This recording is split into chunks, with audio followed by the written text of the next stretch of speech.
we have a significant number of allegations in the state of Virginia. I don't know yet whether the number in Virginia will reach the number that can turn the election. In the states that we have indicated in red, Georgia, Pennsylvania, Michigan, Wisconsin, Nevada, and Arizona, we more than double the number of votes needed to overturn the election in terms of provable illegal ballots. All you got to do to find out if I'm misleading you at all is to look at the lawsuits. Look what's alleged, look at the affidavits. Maybe we can supply more affidavits. In order to do it, I have to get permission from the people. But in the materials I have here, there are at least 10 that come from citizens. We have 1,000 at least. In the states that we have indicated in red, Georgia, Pennsylvania, Michigan, Wisconsin, Nevada, and Arizona, we more than double. We are going to file suit in Pennsylvania. It's a shame that we have to do that. It's the last thing that we wanted to do. It's the last thing my father wanted to do. We're going to go in the night of, as soon as that election's over, we're going in with our lawyers. And the ultimate result is President Trump has won Pennsylvania. The Trump campaign lawyers laying into Democratic leaders over the election. The president's personal attorney, Rudy Giuliani, saying the Democrats are running the show in big cities so they can get away with anything they want. This as the campaign is challenging results in several key states. So we have Team Fox coverage. Carl Rove is standing by with reaction. Garrett Tenney on a stunning reversal in Michigan. But first, let's go to Kristen Fisher. She's live at the White House. Kristen. Well, that was certainly a colorful news conference from Rudy Giuliani, but it was light on facts. So much of what he said was simply not true or has already been thrown out in court. And, Giuliani, he opened by making this really bold and baseless claim that a lot of this alleged nationwide voter fraud that he's referring to all came from one centralized place. He called it a nationwide conspiracy. And yet he failed to provide any hard evidence to back up that one specific claim, especially when you're dealing with a claim that really cuts to the core of our democratic process. Now, in Pennsylvania, Giuliani continued to claim widespread voter fraud in Philadelphia, even though he has already said in court, and I quote, "This is not a fraud case." So what he's saying in public, not under oath, is different from what he said in court. Moving on to Michigan, where the Trump campaign dropped its final federal lawsuit just this morning after two Republican canvassers in Wayne County say they now want to rescind their votes to certify the election. Giuliani says they dropped the lawsuit because the state did decertify, but that is not true. The results were certified in Michigan on Tuesday, and Biden won.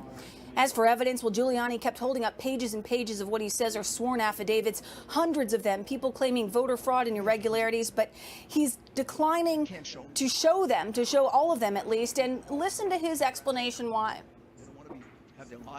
I can't give you all these affidavits because if I do, these people will be harassed, they'll be threatened, they may lose their job. We have 100 more of these. I can't show them to you because those people don't want to be harassed. They don't want to have their lives torn apart.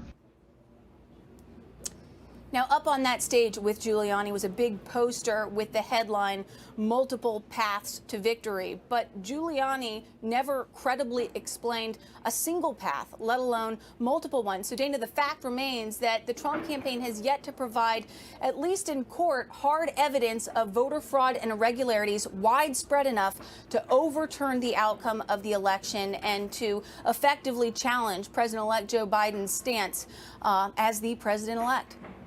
Dana? Kristen Fisher, thank you for the update. And I'd like you to note that it's signed under penalties of perjury. We have 100 more of these. I can't show them to you because those people don't want to be harassed. They don't want to have their lives torn apart by the goons on the other side. We don't do that to them. They've done that to a lot of our people. They've done it for 4 years. And it's outrageous that it's tolerated, and it's tolerated because you condone it in the press, and you don't cover it, and you don't condemn it. And it shouldn't happen to a Republican or a Democrat. A lawyer shouldn't have to withdraw from a case because he's representing the President of the United States. There are many more affidavits here. I'd like to read them all to you, but I don't have the time. You should have had the time and energy to go look for them. That's your job. Like it's my job to defend the president and to represent the president. It's your job to read these things and not falsely report that there's no evidence. Do you know how many affidavits we have in the Michigan case? 220 affidavits. They're not all public, but 8 of them are.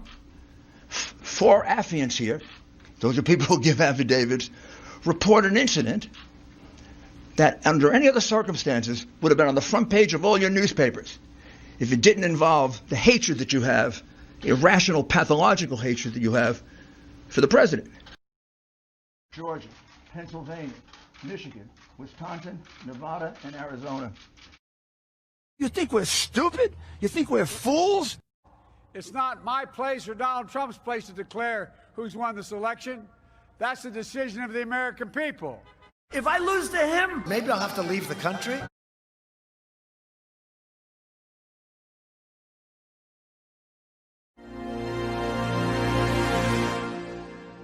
There's plenty of anger right now. How can you have more?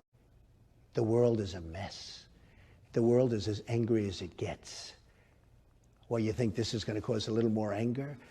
The world is an angry place. All of this has happened. The world is a total mess.